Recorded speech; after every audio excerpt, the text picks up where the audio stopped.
हाँ जी, a very good evening to one and all.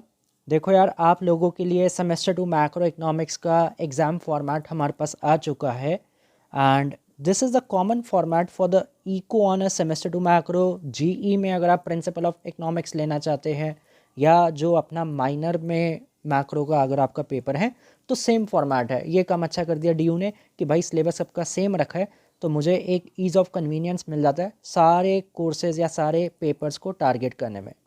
ठीक है, यहाँ पे अगर मैं आपसे सिलेबस की बात करूँ, this is important video regarding syllabus, ताकि आपको ये तो पता हो ना एग्ज़ाम का सिलेबस है क्या एंड कौन से यूनिट कितने नंबर्स की है। See, unit 1 is your national income. यहाँ पे इस बार जो ऑथर्स हमें पढ़ने हैं या इकोनॉमिस्ट अगर बोला जाए, that is able बर्नानके। National income के लिए आपको एबल बर्नानके के 3 चैप्टर पढ़ने हैं, chapter 1, chapter 2, chapter number 5। 20 number की नेशनल इनकम लगी है जी। देखो, न्यूमेरिकल क्वेश्चन आएगा, डैट इज़ कन्फर्म। एंड एक थ्योरी क्वेश्चन इस पे बनता है, real GDP versus nominal GDP. 12वीं की नेशनल इनकम में भी आप ये पढ़ते थे, रियल जीडीपी क्या है, नॉमिनल जीडीपी क्या है। That is very basic and theory question, बहुत बेसिक क्वेश्चन है। क्योंकि 20 नंबर है तो एग्जामिनर को यहाँ से 20 नंबर का कोटा पूरा करना है। एक न्यूमेरिकल देगा एग्जामिनर 6 नंबर का, that is a surety. 3 number का रियल नॉमिनल दे सकता है थ्योरी फॉर्मेट, और रियल जीडीपी या नॉमिनल जीडीपी के ऊपर न्यूमेरिकल। तो यहाँ से कुछ क्वेश्चंस बन सकते हैं यूनिट नंबर 1 से। That is very basic unit, बहुत बेसिक है ये। देन यूनिट 2, यहाँ पे मैं नहीं कहता कि भाई आप अभी इकोनॉमिक्स के सेम 2 में हो। ये इकोनॉमिक्स सेम 2 कंसिडर होता ही नहीं वाली यूनिट, ये बेकार यूनिट है। Unit 2, this is chapter number 4 of Blanchard. अब लगता है कि हाँ, अब हम इकोनॉमिक्स ऑनर्स की मैक्रो इकोनॉमिक्स पढ़ रहे हैं। फ्रॉम हेयर अब असली मैक्रो इकोनॉमिक्स स्टार्ट होती है चैप्टर नंबर 4 ऑफ ब्लैंचार्ड से। Money, determination of money supply, money demand, ठीक है, financial market basically. Numerical question आते हैं जी यहाँ से चैप्टर नंबर 4 से। एंड 2 ऑथर्स आपको प्रिस्क्राइब्ड है, one is Blanchard and one is Richard Froyen. तो फ्रेयन का भी आपको चैप्टर नंबर 4 पढ़ना है, ब्लैंचार्ड से भी चैप्टर नंबर 4 पढ़ना है। दोनों से ही आपको चैप्टर्स पढ़ना है। यूनिट नंबर 2 20 नंबर आपको दे की जाएगी in the final exam externals में, right? And this Blanchard will also be continue in your semester 3 exam as well as semester 4. Blanchard बहुत important है for the eco honors. Then unit number 3, that is again 20 marks. यहाँ पे आपको पढ़ना है chapter number 3 of फ्रेयन। ये बहुत important topic बनता है अगर आपको आगे यूपीएससी में देना है, इकोनॉमिक्स ऑप्शनल लेना है, आईईएस देना चाहते हो, दैट इज़ वेरी इंपॉर्टेंट। ये फाउंडेशन है, मैक्रो इकोनॉमिक्स की फाउंडेशन है। Then chapter number 9 of Rudi Dornbusch, German economist. तो आपको ये 2 इकोनॉमिस्ट फॉलो करने हैं for unit number 3। And topic का नाम है यहाँ पे classical theory, very important part classical theory, 20 marker. Then unit number 4 is your Keynes economics and it is chapter 10 and chapter 11 of Dornbusch, 30 marker। सबसे बड़ा paper अगर आपका बनेगा यहाँ से बनेगा। इंटरकनेक्टेड ये दोनों यूनिट्स है, यूनिट 3 एंड यूनिट 4। 50 नंबर देती है, 90 में से 50 नंबर आपको 3 एंड 4 देती है। न्यूमेरिकल क्वेश्चंस आते हैं, एनालिटिकल क्वेश्चंस आते हैं, अप्लाइड क्वेश्चंस आते हैं, right a short note on dash dash dash, ऐसे क्वेश्चंस नहीं आते मैक्रो में। ये 12वीं की मैक्रो नहीं है, ठीक है, ये सीबीएसई की मैक्रो इकोनॉमिक्स नहीं है। तो प्लीज़ इस भ्रम में मत रहना कि ये 12th की मैक्रो है। वहाँ पे भी 4 यूनिट होती थी बच्चों वाली, नेशनल इनकम, मनी, कहते यहाँ भी 2 ही है, national income, money. Then unit 3 बनता था आपका determination of income employment and unit 4 आपका बनता था बीओपी एंड फॉरेक्स अकाउंट, है ना। तो यहाँ पे वो काम नहीं चलेगा जी, ये 12th की इकोनॉमिक्स नहीं है। तो प्लीज़ ये मत सोचना this is semester 2 macro economics. मैंने तभी कहा ये आपको लगेगा कि this is very easy. Unit number 1 national income, and यहाँ से सिर्फ 20 नंबर बनने हैं। 90 में से 50 नंबर का पेपर आपका यहाँ से आएगा। एंड ये numerical confirm, chapter number 4 of Blanchard का न्यूमेरिकल कन्फर्म। आज मैं यही वाले न्यूमेरिकल से सॉल्व कर रहा था, बैक क्वेश्चंस के ब्लैंचार्ड के, डॉनबुश के हो चुके हैं। Chapter 9, chapter 10, chapter 11, all the back question solutions are ready. सारे के सारे बैक क्वेश्चंस के आपको सॉल्यूशंस मिल जाते हैं, पीडीएफ फॉर्मेट में भी मिल जाते हैं, क्लास में भी मिल जाते हैं। सो ये आपका सिलेबस की रूपरेखा है, right. So this is the syllabus. यहाँ पे मैंने काम क्या किया है, आपके CA and internal assessment 70 number का जो आपका ये पार्ट है सी एन आई ए का, इसके लिए मैंने एक एमसीक्यू बुक बनाई है although multiple choice book is also ready, but that is for the entrance part, MA entrance. But आपके लिए मैंने एक स्पेसिफिकली बुक बनाई है only and only for semester 2, सिर्फ सेम 2 मैक्रो के लिए MCQs फ्रॉम दीज 4 यूनिट्स। लगभग उस मल्टीपल चॉइस बुक में 400, अब की बार 400 पार, तो 400 के अराउंड मल्टीपल चॉइस है फ्रॉम द रीडिंग्स। ये जो आपकी रीडिंग प्रिस्क्राइब्ड है, one Abel Bernanke, then Blanchard, Froyen and the Dornbusch, चारों रीडिंग्स में से चारों चैप्टर प्रिस्क्राइब्ड। जैसे जैसे मल्टीपल चॉइस बन सकते थे तो वो मैंने कोशिश की है। तो ये आपको CA एंड इंटरनल असेसमेंट में बहुत हेल्प करेगी। ये वाली फ़ाइल ये भी आपको मिल जाएगी जो है वाया व्हाट्सएप। ठीक है, व्हाट्सएप पे आपको ये मिल जाती है। गूगल ड्राइव पे मैं सारी चीज़ें अपलोड कर देता हूँ, बैक क्वेश्चंस की फ़ाइल, ब्लैंचार्ड के, फ्रेयॉन के, डॉन बुश के, मल्टीपल चॉइस। सो ये काम मैंने लास्ट ईयर नहीं किया था सेमेस्टर 2 में MCQ का, बट इस बार मैंने ये काम तैयार कर दिया। 400 क्वेश्चन अप्रॉक्स है जो आपको हेल्प करेगा। प्लस क्लासेस में भी मैंने MCQs करवा रखे हैं, वहाँ पे भी आपको हेल्प मिलेगी। एंड एडिशनल सपोर्ट के लिए अगर आपको और मल्टीपल चॉइस की प्रैक्टिस करनी है तो मेरी जो मैक्रो की MCQ की बुक है ना, वो भी मैं आपके साथ शेयर कर दूंगा। That is already available at each and every college photostat shop. Her college की फोटोस्टेट शॉप पे वो अवेलेबल करवा दी थी मैंने, माइक्रो, मैक्रो, इंडियन इकोनॉमी की multiple choice. That is for the entrance part, but yes किसी को और प्रैक्टिस करनी है तो ये सपोर्ट आपके पास अवेलेबल है। This is not available in market, ये मार्केट में अवेलेबल नहीं है, ये सिर्फ मेरे से ही आपको मिल सकती है। ठीक है जी। So this is your syllabus part. सबसे इंपॉर्टेंट यूनिट 3 यूनिट 4 है, देख के पता चल ही गया होगा। ये 50 नंबर आपको देता है।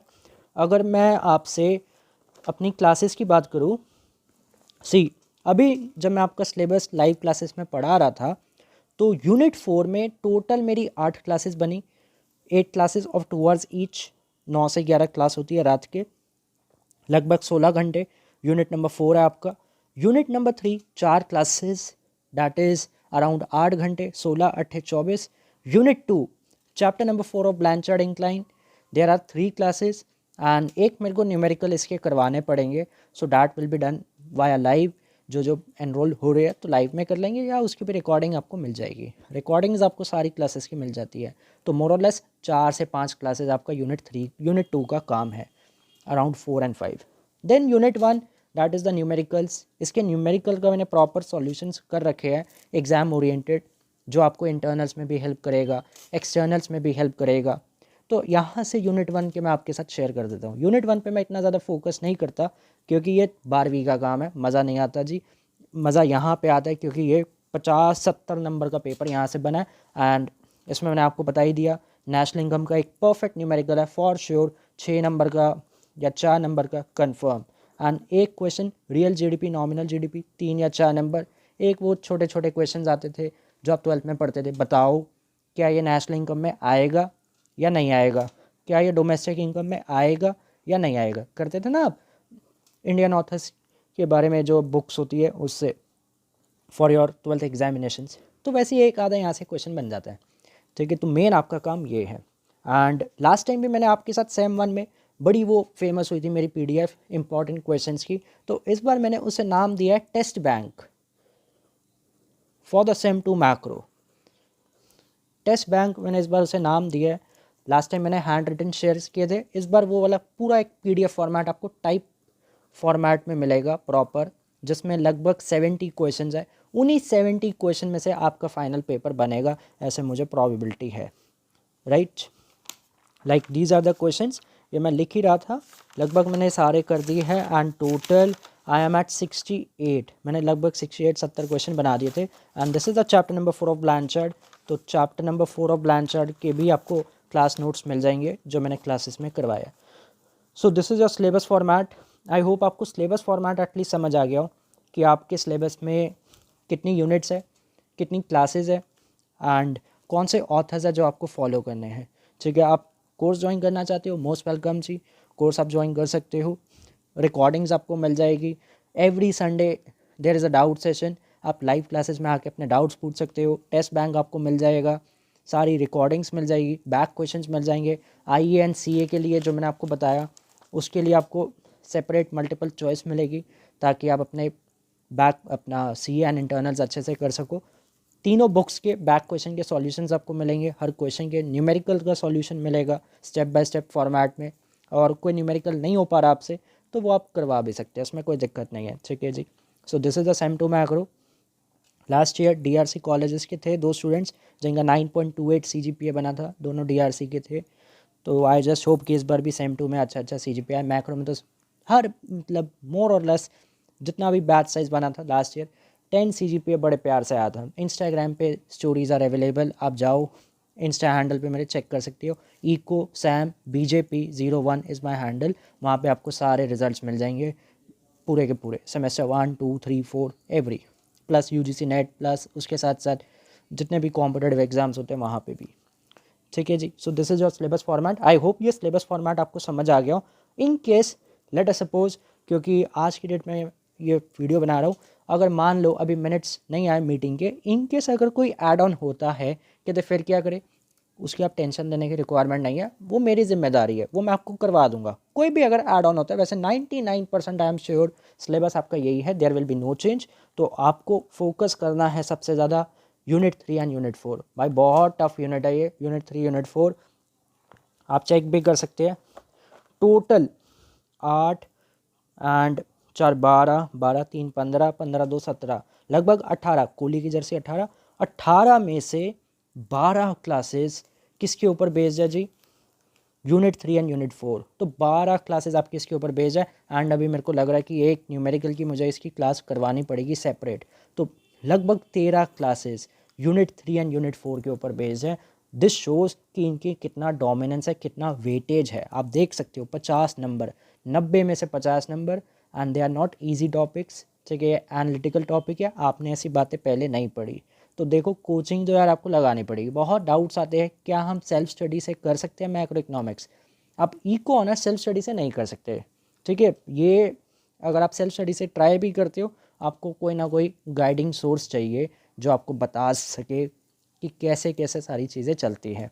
सो बेटर इज़ आप ज्वाइन कर लो तो वो ज़्यादा अच्छी बात है। सीजीपी अच्छा रहेगा, आपका कॉन्सेप्ट क्लैरिटी होगी, फ्यूचर में आपको जहाँ भी करियर बनाना है तो वहाँ भी हेल्प मिलेगी, व्हाट्स एवर योर गोल्स और द एम्स। बाकी अगर सेल्फ स्टडी से करते हैं तो भी मैंने आपको मोर और लेस सिलेबस के बारे में बता दिया जी। ठीक है, कि क्या क्या सिलेबस का फॉर्मेट है, कौन से न्यूमेरिकल क्वेश्चन बनते हैं, बाकी सारी चीज़ें ये टेस्ट बैंक में आपको कवर है। इसके बाहर पेपर नहीं बनेगा, इसमें मैंने हर एक एंगल को कवर कर रखा है, राइट। बाकी कोई भी अगर आपके डाउट है तो आप वो मेरे से व्हाट्सएप या कॉल करके कनेक्ट कर सकते हैं जी। 4245698110, 42456। Samdish D Sharma is my name. तो आप कॉल या व्हाट्सएप करके जो भी आपकी क्वेरीज है वो आप पूछ सकते हैं। ठीक है, so the strategy should be focus on unit 3 and unit 4 most. ठीक है, बाकी व्हाट्सएप ग्रुप भी हमारा बना है, टाइमली जैसे जैसे होता है। मैंने ऑलरेडी न्यूमेरिकल की बुकलेट 4 एंड यूनिट नंबर 3 पे तो न्यूमेरिकल कुछ होते नहीं खास, 2 एंड 1, इन तीनों की जो न्यूमेरिकल बुकलेट है वो मैंने व्हाट्सएप पे शेयर कर रखी है। तो किसी को अगर वो न्यूमेरिकल बुकलेट चाहिए, आप सेल्फ स्टडी बेसिस पे काम कर रहे हैं, आप न्यूमेरिकल टेस्ट करना चाहते हो कि आपसे न्यूमेरिकल हो पा रहा है नहीं हो पा रहा, तो आप वो व्हाट्सएप कर सकते हो। आई शेयर, उसके कोई भी चार्जेस नहीं है, वो मैंने ऑलरेडी शेयर कर रखी है व्हाट्सएप ग्रुप पे, और बोला भी था कि भाई अपने अपने कॉलेज ग्रुप में भेज देना। अगर भेज दी है तो भी अच्छी बात है, नहीं भेजी है तो प्लीज़ भाई भेज देना जी, ताकि बाकी सबको भी मिल जाए। बहुत सारे स्टूडेंट्स होते हैं जो सेल्फ स्टडी बेसिस पे करते हैं, जो कोचिंग वगैरह नहीं लेते कि हम अपना सेल्फ स्टडी बेसिस पे निकाल लेंगे। तो आप प्लीज़ ये बुक ज़रूर प्रैक्टिस करना, आपको पता चल जाएगा। एग्जाम ओरिएंटेड क्वेश्चन है वो, कि एंड पास्ट ईयर्स बहुत कॉमन डाउट रहता है। पास्ट ईयर्स भाई देखो आपका नया सिलेबस है, पास्ट ईयर्स आपके धेले के भी काम नहीं आने वाले, एग्ज़ाम फॉर्मेट चेंज है। ठीक है जी, इसलिए। और जो रेलिवेंट क्वेश्चन होते हैं पास्ट ईयर से वो मैं आपको खुद ही करवा देता हूँ, ताकि आपको परेशान ना होना पड़े फॉर एनीथिंग। पूरा का पूरा काम यहाँ पे कंसोलिडेट फॉर्म में लगा हुआ है, राइट। इन केस कोई भी अगर डाउट है, कुछ ऐसी बात जो रह गई हो मेरे से जो मैंने कवर ना की हो, तो आप व्हाट्सएप करके पूछ सकते हैं। ठीक है जी, ओके जी, थैंक यू सो मच।